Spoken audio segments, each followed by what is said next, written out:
a la palabra. Pónganse de pie, por favor, los que puedan, para escuchar la lectura de la palabra santa e infalible de nuestro Dios. Apocalipsis 2, del 1 al 7. Mensaje a las 7 iglesias, el mensaje a Éfeso. Esta es la palabra del Señor. Escribe al ángel de la iglesia en Éfeso, el que tiene las 7 estrellas en su diestra, el que anda en medio de los 7 candeleros de oro, dice esto: yo conozco tus obras y tu arduo trabajo y paciencia, y que no puedes soportar a los malos, y has probado a los que se dicen ser apóstoles y no lo son, y los has hallado mentirosos, y has sufrido y has tenido paciencia, y has trabajado arduamente por amor de mi nombre, y no has desmayado. Pero tengo contra ti que has dejado tu primer amor. Recuerda, por tanto, de dónde has caído, y arrepiéntete y haz las primeras obras, pues si no, vendré pronto a ti, y quitaré tu candelero de su lugar, si no te hubieres arrepentido. Pero tienes esto, que aborreces las obras de los nicolaitas, las cuales yo también aborrezco. El que tiene oído, oiga lo que el Espíritu dice a las iglesias. Al que venciere, le daré a comer del árbol de la vida, el cual está en medio del paraíso de Dios.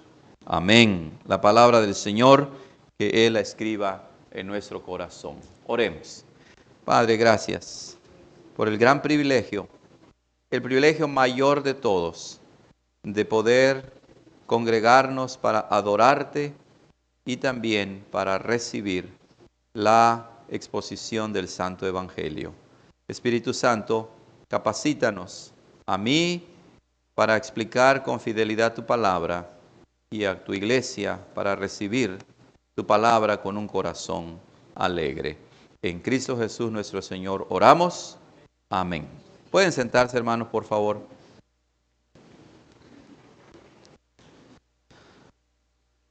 Amados hermanos, el apóstol Juan, cuando escribió el libro de Apocalipsis, o recibió la revelación que Jesucristo le dio, no se encontraba de vacaciones. El capítulo 1 nos recuerda que el apóstol Juan, estaba prisionero en una isla llamada Patmos.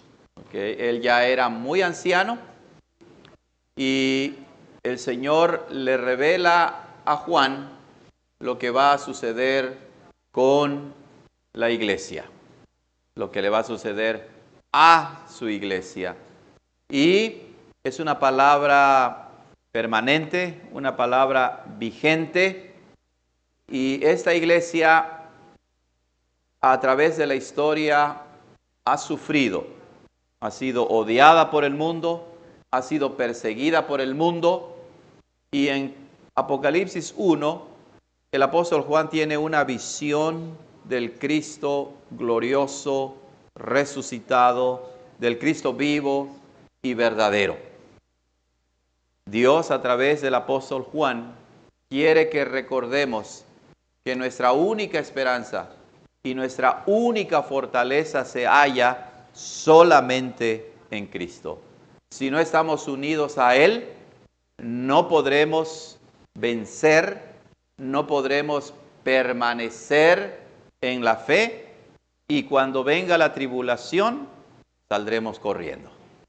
Pero si estamos en Cristo, quien sufrió y murió por nosotros, Él nos sostendrá, no importa lo que suceda.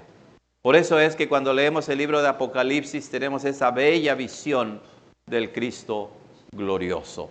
Y es ese Cristo glorioso que habla a su iglesia representada en esas 7 iglesias de Asia Menor. De manera que la palabra dada a las iglesias de ese tiempo es también para la iglesia de todos los tiempos. Es para ti, es para mí. es para cada uno de nosotros. Así que veamos lo que el Señor Jesús tiene para la iglesia de Éfeso. Escribe al ángel de la iglesia en Éfeso. La mayoría de los comentaristas están de acuerdo en que el ángel de cada iglesia se refiere a los ministros de las iglesias, porque la palabra ángel en su significado etimológico simplemente significa mensajero. A veces se refiere a un mensajero celestial, que sería un ángel, como nosotros lo entendemos, pero en el contexto de Apocalipsis, al parecer se refiere a los pastores, que son mensajeros que portan, que llevan y comunican el mensaje de Jesucristo al pueblo de Dios.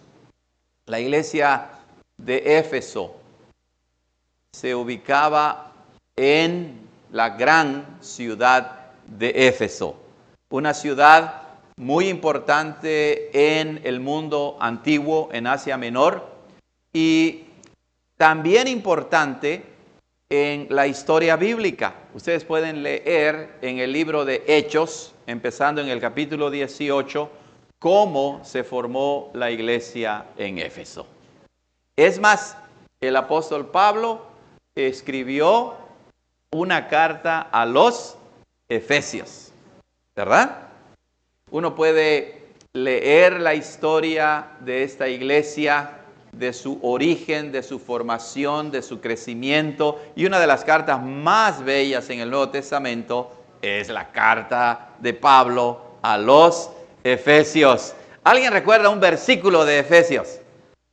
A ver.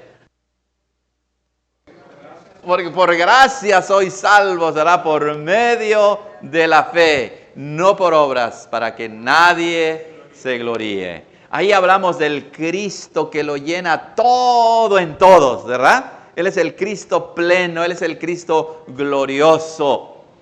Y hermanos, encontramos en el Nuevo Testamento información importante, no solamente con respecto a la formación de la iglesia, sino a los líderes que estuvieron en la iglesia de Éfeso. Bueno, una pareja llegó a Éfeso, leemos en Hechos 18. ¿Saben cómo se llamaba esa pareja? No, ellos estaban en Hechos 5, en Jerusalén. Era Priscila y Aquila. Pero también llegó un hombre poderoso en las Escrituras, ¿verdad? Que se llamaba Apolos, ¿verdad? Un hombre poderoso en las Escrituras. Pero ¿quién fue cofundador de la iglesia de Éfeso? El apóstol Pablo. Y si ustedes leen la carta de Pablo a Timoteo, van a encontrar que Timoteo se encontraba, ¿dónde?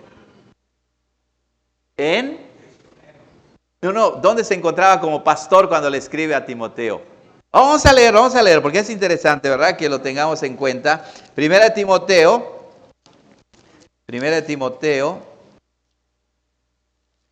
Efesios, Filipenses, Colosenses, Tesalonicenses, y luego viene la carta de Pablo a Timoteo. Timoteo 1, versículo 3 le dice así, le dice Pablo a Timoteo: como te rogué que te quedases en Éfeso.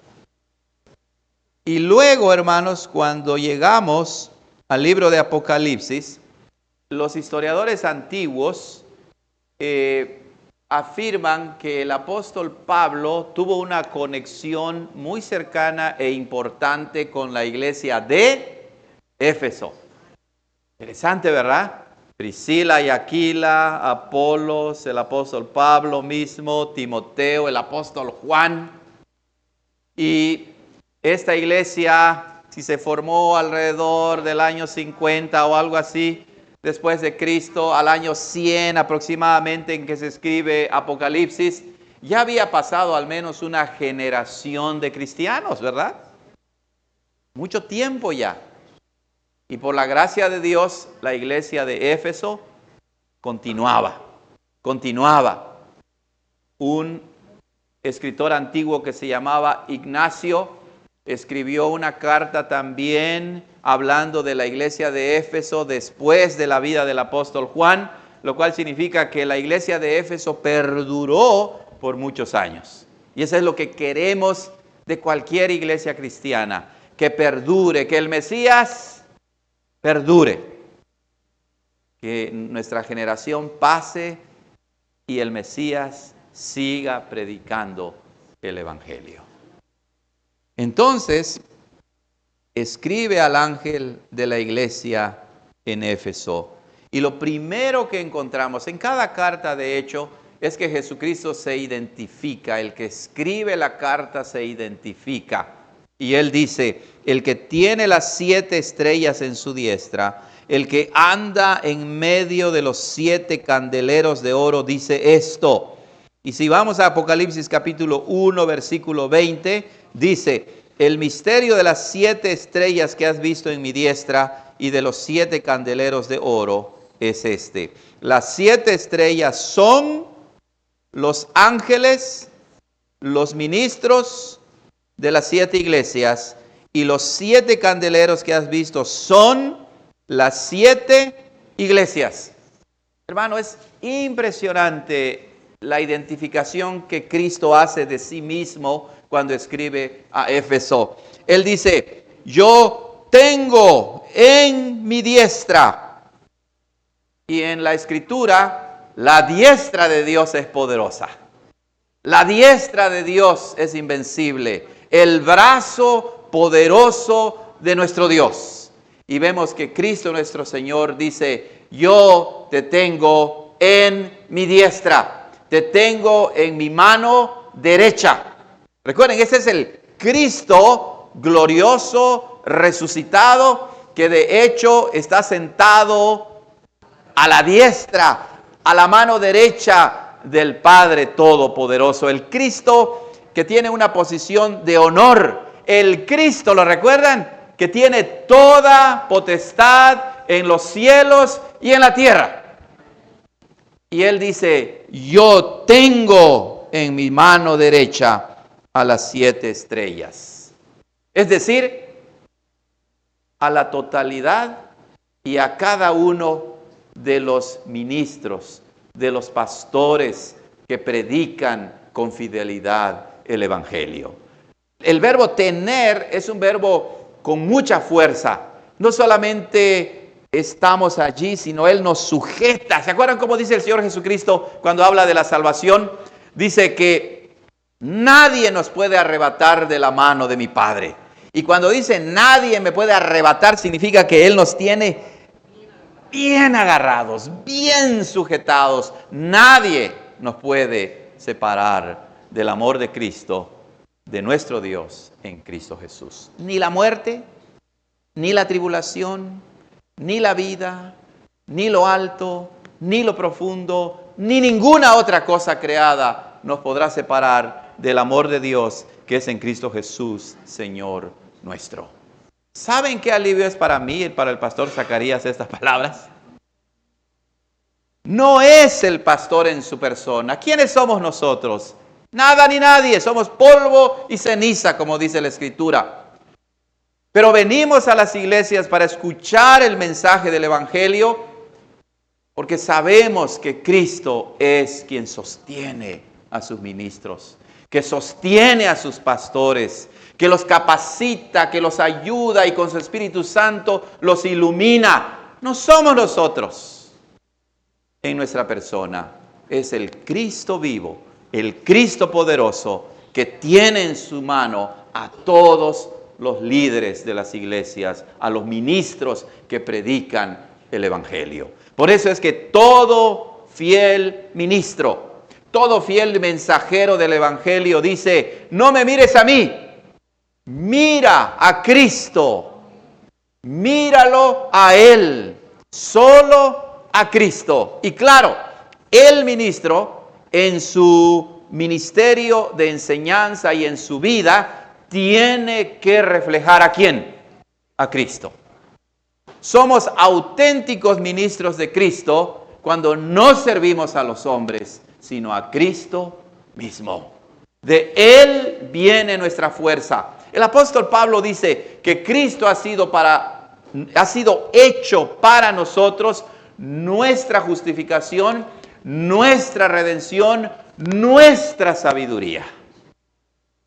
En Cristo están escondidos todos los tesoros de la sabiduría y del conocimiento, y por nuestra unión con Cristo podemos compartir su justicia, su sabiduría, su obediencia perfecta, su santidad. Y amados hermanos, Él tiene a su pastor en sus manos.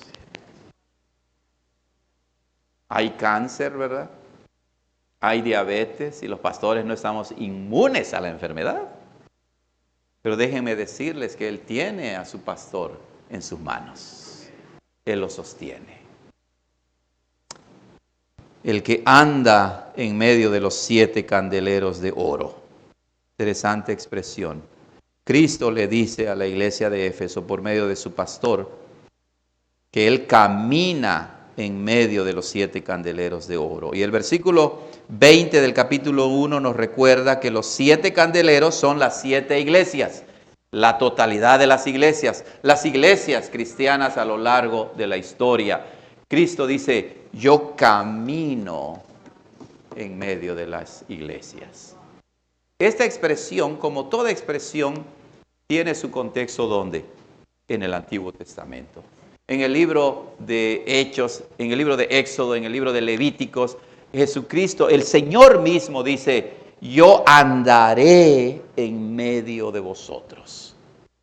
Y ahora Cristo dice, yo ando, yo camino, yo estoy con ustedes, estoy en medio de la iglesia. Lo que Jehová hace en el Antiguo Testamento, ¿lo hace quién?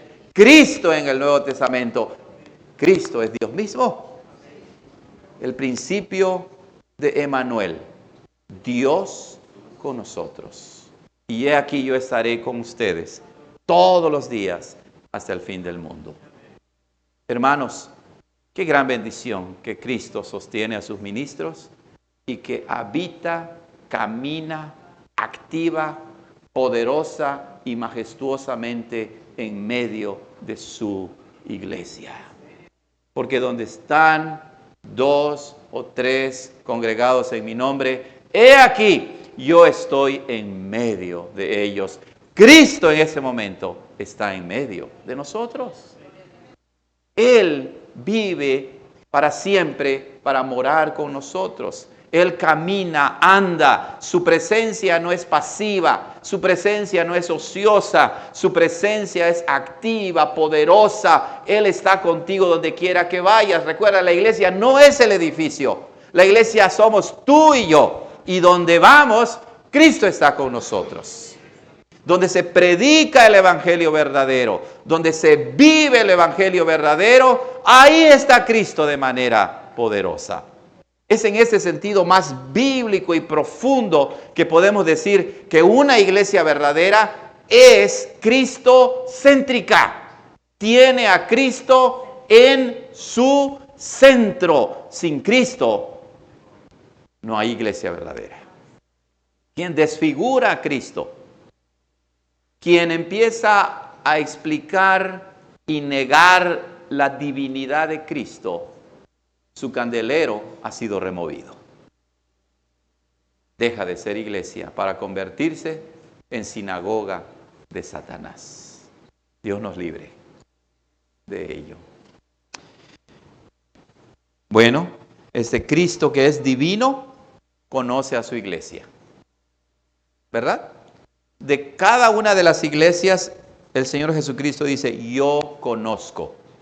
Allá en el retiro se preguntó acerca de conocer, ¿verdad? Y decía yo que en la Escritura el verbo conocer tiene una fuerza más profunda que la palabra que nosotros usamos para conocer. No es solamente recabar información, sino que especialmente nuestro Señor Jesucristo, que todo lo sabe. Él es el Cristo omnisciente, que lee hasta los pensamientos más íntimos que tenemos. Él nos conoce por fuera y también por dentro. A Él no lo puedes engañar. Pero además, la palabra conocer tiene un sentido relacional, experiencial, personal. Cuando alguien conoce a alguien en el sentido más profundo de la palabra, no significa que solamente lo conozco porque lo he visto, sino porque he vivido con él, he vivido con ella, sé sus enfermedades, sé sus luchas, sé sus problemas, sé cómo ama a Cristo, etcétera, etcétera. Es un conocimiento profundo, íntimo, y Cristo nos conoce mejor de lo que nosotros mismos nos conocemos. Cristo conoce a su iglesia. Él sabe nuestras luchas. Y vean cómo elogia a la iglesia de Éfeso. Dice, yo conozco tus obras en general, todo lo que haces, y tu arduo trabajo y paciencia. Los efesios cristianos habían trabajado duro. No solamente era un activismo, sino se entregaban, trabajaban. Y cuando dice paciencia, es dentro del contexto del primer siglo de la iglesia, a finales del primer siglo, cuando el emperador romano llamado Domiciano había reclamado para sí mismo honores divinos. Y entonces los primeros cristianos que no honraban al César como Señor eran tenidos como traidores.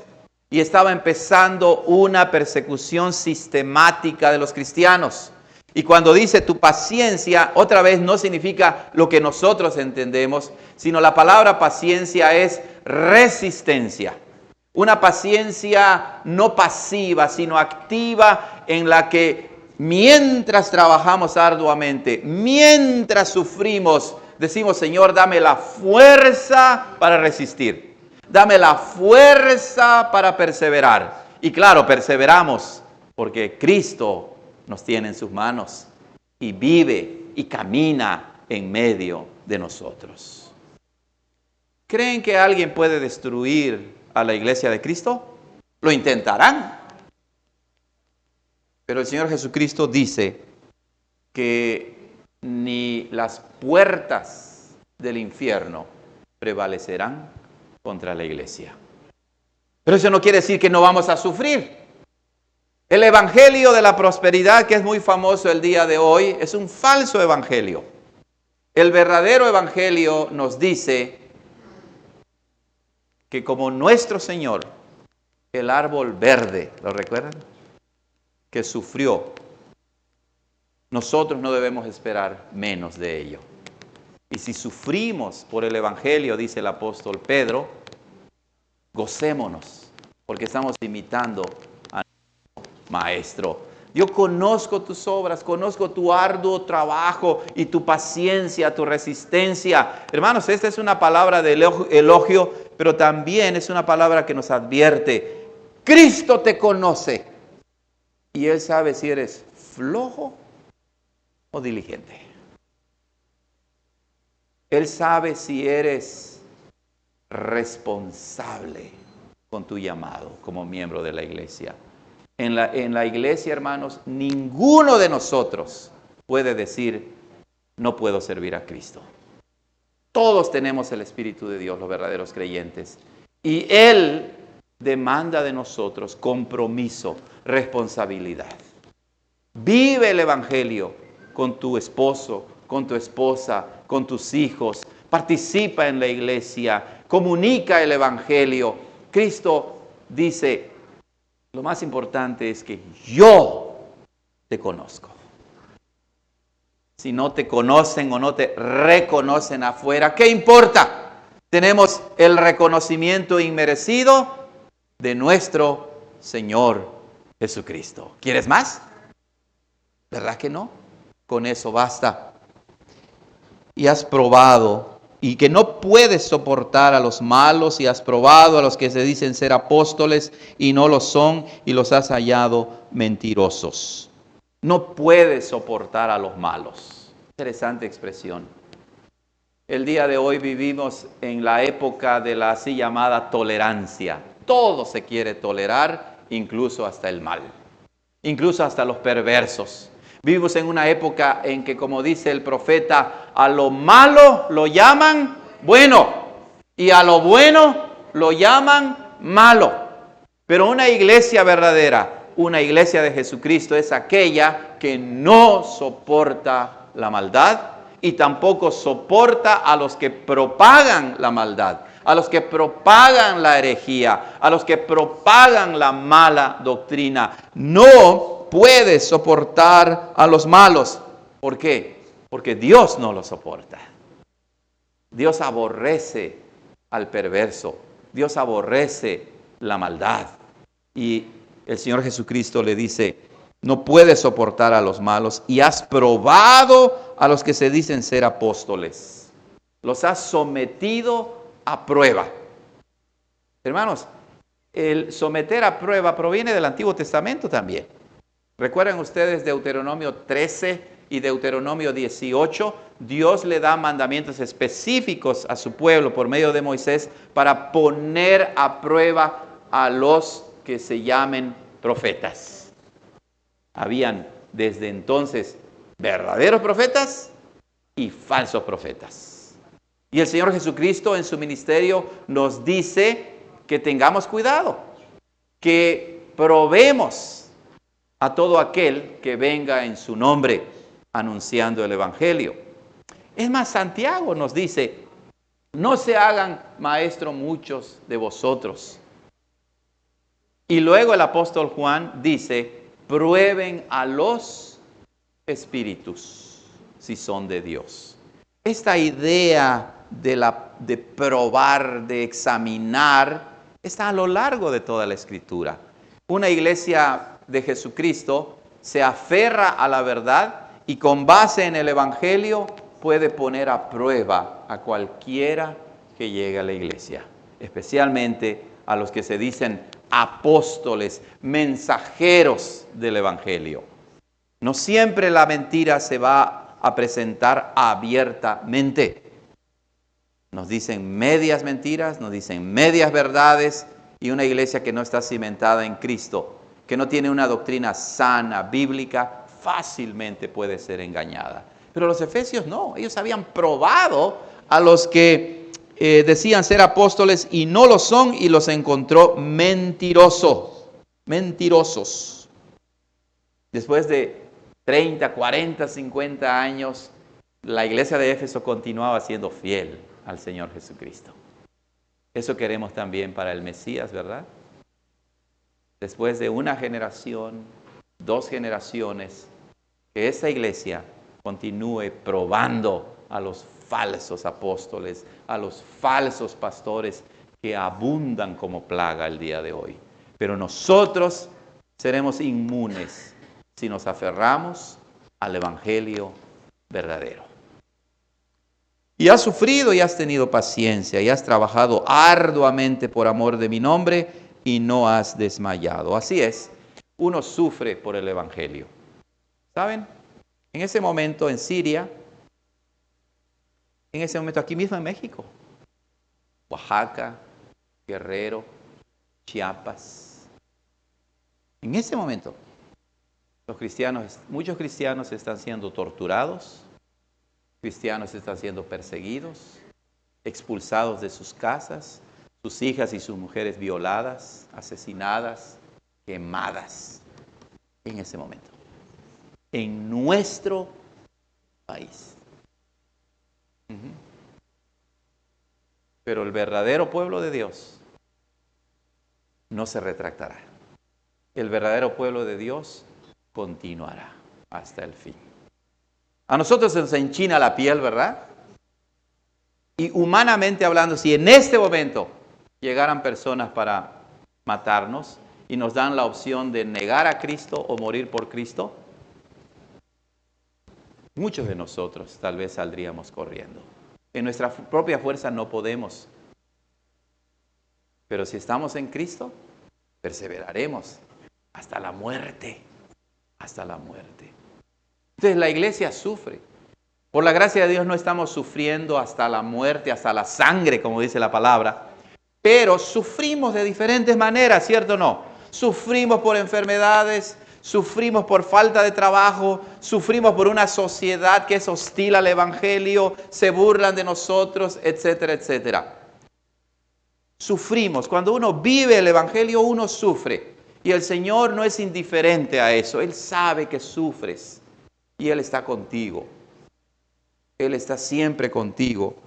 Pero aún en medio del sufrimiento, le dice otra vez, has tenido paciencia, has resistido con firmeza porque Cristo está contigo. Nunca te dejaré ni te desampararé. Siempre estaré contigo. Has trabajado otra vez arduamente por amor de mi nombre y no has desmayado. Arduamente. Que Dios nos ayude, hermanos, de verdad. Una marca, de acuerdo con ese mensaje a Éfeso de un cristiano verdadero, es uno que trabaja arduamente, que se compromete, no importa lo que suceda, está comprometido con su Señor. No has desmayado. Y aquí viene algo interesante. En la Biblia siempre vamos a encontrar esta paradoja, como decía, ¿verdad? Esta aparente contradicción, esa tensión entre algo encomiable y un reproche. Entre ser de Cristo, pero vivir como el mundo. Entre confiar y desconfiar. O, como dice Mateo 28, que estudiamos allá en el retiro, algunos adoramos, pero dudamos. Confiamos y tememos. Hay esa especie de ambivalencia en el cristiano. Es como una especie de dualidad que existe en el cristiano. Por un lado, somos de Cristo y por otro lado, parece que no somos de Cristo y luchamos y tenemos nuestros errores. Y Cristo lo sabe. Si lo quieres esconder de los demás, déjame decirte, lo puedes hacer. Pero Cristo te conoce tal y como eres. Y Él dice, tengo contra ti que has dejado tu primer amor. Qué expresión tan interesante. Has dejado tu primer amor. Noten lo que dice, has dejado. O sea, hay una intención, valga la redundancia, intencionada. Es algo voluntario. Has dejado tu primer amor. Y lo que se nos viene a la mente, obviamente, para entender esa expresión, es una relación de noviazgo y de matrimonio. ¿Verdad? Cuando empieza la relación de noviazgo, los recién casados no se despegan, parecen chicles ahí pegados, ¿verdad? A donde va uno, ahí va el otro. Pero pasa el tiempo y ¿qué sucede? Se empieza a enfriar. Ya no hay eso de que te bajo el sol, la luna y las estrellas. No quiere ni lavar un plato, ¿verdad? No quiere ayudar en nada. Y entonces se empieza a enfriar la relación, se vuelve algo monótono, decimos, ¿verdad? Algo rutinario, algo aburrido incluso. Y se pierde ese primer amor, ese primer entusiasmo, esa primera intención, ese primer gozo, ese primer compromiso. Y el Señor le dice eso a su iglesia. De hecho, en la Escritura, y otra vez, recuerden, el Nuevo Testamento está oculto en el Antiguo, y el Antiguo es explicado en el Nuevo Testamento. Esta relación de marido y esposa es una analogía en la Escritura misma para describir la relación entre Cristo y su iglesia. Y Cristo le dice, has dejado tu primer amor. ¿Dónde estás tú que me decías, te amo, Señor? No puedo vivir sin ti. ¿Dónde estás tú que al principio decías, quiero hacerlo todo para ti? Quiero dedicar toda mi vida para ti. Y ahora no lees la Biblia, no oras. Cuando quieres vas a la iglesia. Has dejado tu primer amor. Regresa a tu primer amor. Y de acuerdo con el contexto, para los efesios, ¿cómo ellos habían dejado su primer amor? Bueno, parece ser que ellos enfatizaban demasiado la doctrina. Noten, la doctrina es buena, es sana, pero un énfasis en la ortodoxia, en lo que es correcto, en lo que es verdadero, sin amar al Señor y amar al prójimo, amar a nuestros hermanos en Cristo, se convierte en una ortodoxia muerta. Se convierte en algo frío, te hace ser indiferente Y aunque dices que amas a Dios, pero ya es solamente de labios y no de corazón. Dame, hijo mío, ¿qué? Tu corazón.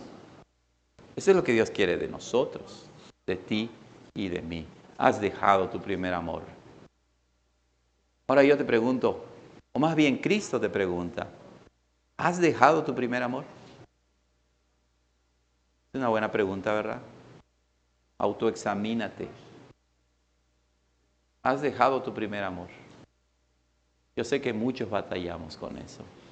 Pero Cristo nos dice, yo lo sé. Y por eso es que en el versículo 5 dice, recuerda. No solamente en tu mente. ¿Cómo dice el cuarto mandamiento? ¿Cómo empieza? Acuérdate del día de reposo. No es solamente que recuerdes que hay un cuarto mandamiento. Recuerda, acuérdate. Es como cuando la palabra de Dios dice que oigamos. No nada más utilizar nuestro oído para escuchar sonido o información, sino es un llamado de Dios para reaccionar, para cambiar nuestra actitud, para cambiar la dirección de nuestra vida. En ese caso, recuerda, por tanto, de dónde has caído. Recuerda tu entusiasmo y tu amor por Cristo al principio. ¿Cómo decías que lo amabas? ¿Cómo lo servías? ¿Y ahora dónde estás?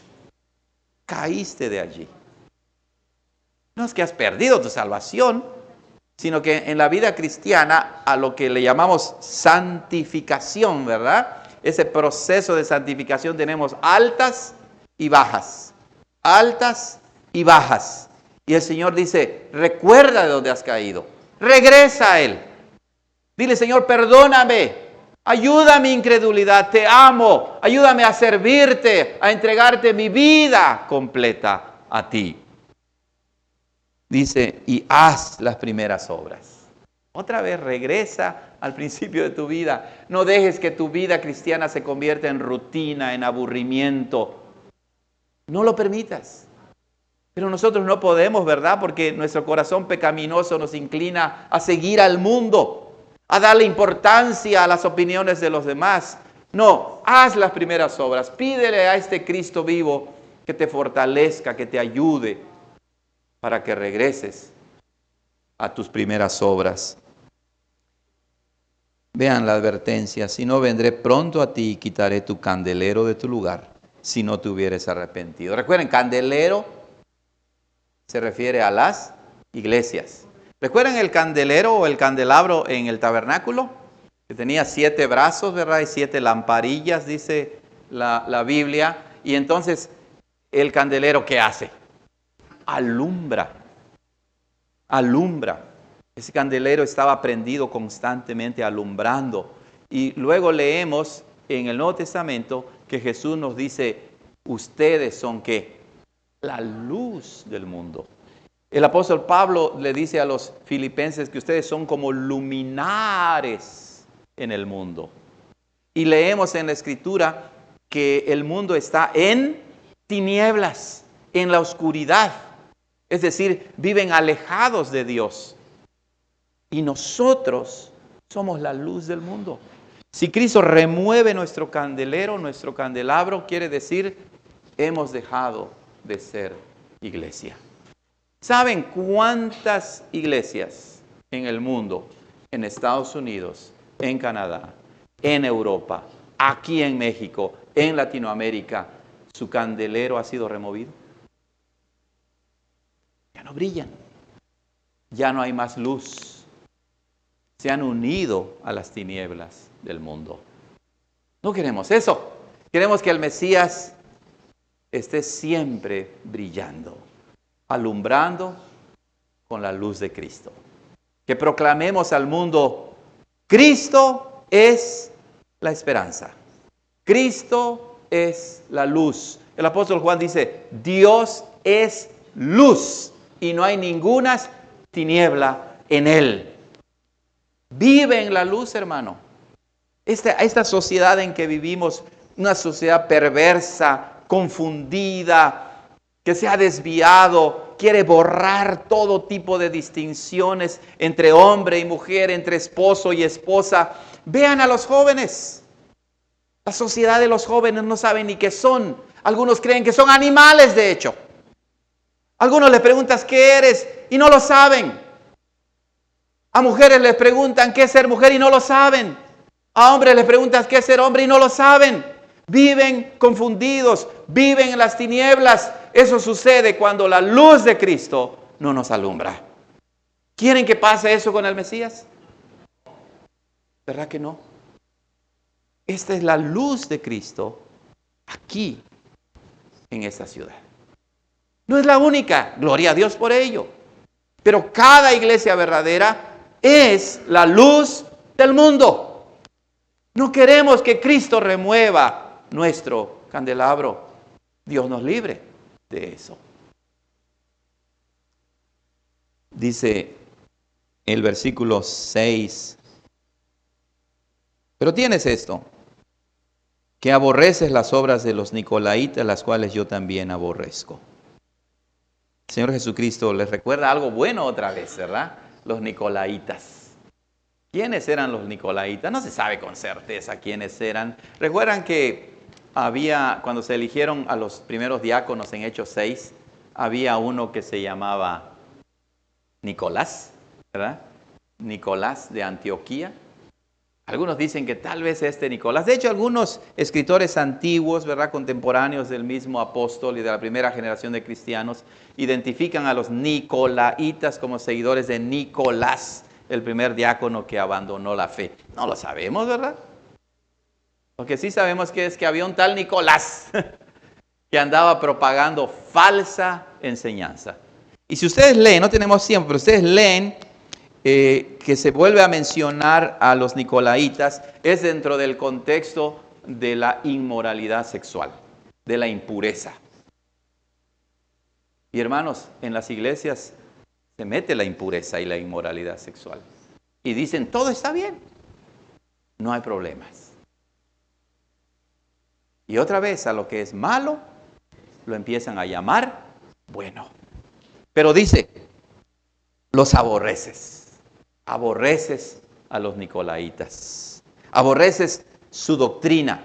Aborreces sus obras, su forma de vida. La iglesia no puede tolerar el pecado. Somos amables con las personas porque debemos amar a Dios y amar al prójimo. No debemos tolerar la herejía. No debemos tolerar la perversión de la gracia de Dios. Tenemos que ser firmes, aún así nos cueste la vida. El Señor Jesucristo dice, el que quiera salvar su vida, la perderá. Y el que la pierda por causa de mí, la hallará. El que tiene oído, oiga lo que el Espíritu dice a las iglesias. ¿Quién es el que está hablando aquí? El Señor Jesucristo. Y luego dice que el que habla también es el Espíritu. ¿Recuerdan que lo dijimos en el retiro? De acuerdo a nuestros credos, el Padre es Dios, el Hijo es Dios, el Espíritu Santo es Dios. Eterno es el Padre, eterno es el Hijo, eterno es el Espíritu Santo. Y vemos esta armonía en el ser trino de Dios. Lo que dice Jesús, lo dice su Espíritu. Y vemos entonces que en la iglesia, aunque hay un énfasis especial en la persona y en la obra de Cristo, pero la salvación es trinitaria. El Padre ha enviado a su Hijo, el Hijo murió por nosotros, el Espíritu Santo mora en nosotros. Dios nos guía por su Espíritu y por su palabra. El Espíritu que inspiró la Escritura no se equivocó. Por eso la palabra es infalible. Cuando la gente empieza a decir, es que ya no significa esto, estamos llamándole mentiroso al Espíritu Santo.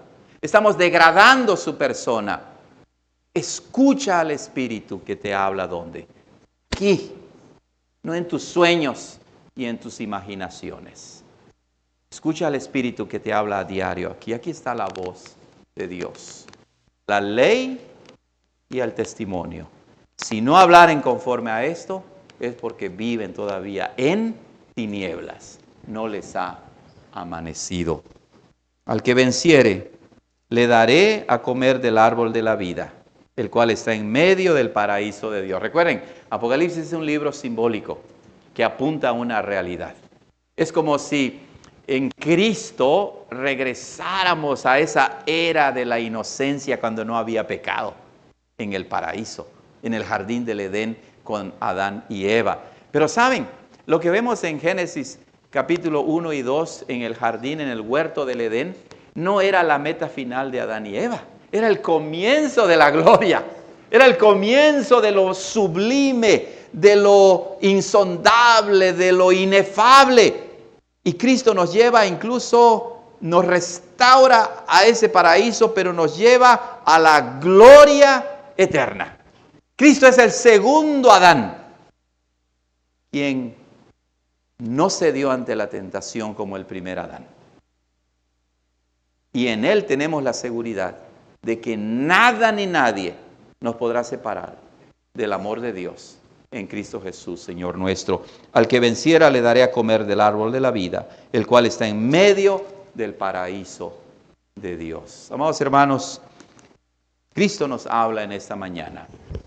Obedecerá su voz. Seremos ovejas que nos dejaremos guiar por el Espíritu de Dios. Cristo sostiene al Mesías. Cristo sostiene a su pastor. Cristo sostiene a la iglesia. Camina en medio de ti. Si estás desanimado, si estás triste, regresa a tu primer amor. Recuerda de dónde has caído y arrepiéntete. La palabra arrepentimiento no es sentirse mal solamente, lo incluye. No es remordimiento. Arrepentirse es cambiar de dirección y decir, Señor, ya no quiero seguir más así. Quiero regresar a ti. Amén. Oremos. Padre, gracias por tu palabra. Una palabra poderosísima que nos confronta de manera directa y nos recuerda que no somos nada sin la gracia de nuestro Señor Jesucristo. Gracias por tu obra poderosa mostrada aquí en Puerto Vallarta, en la Iglesia Reformada, el Mesías. En el nombre de tu Hijo Jesucristo oramos. Amén.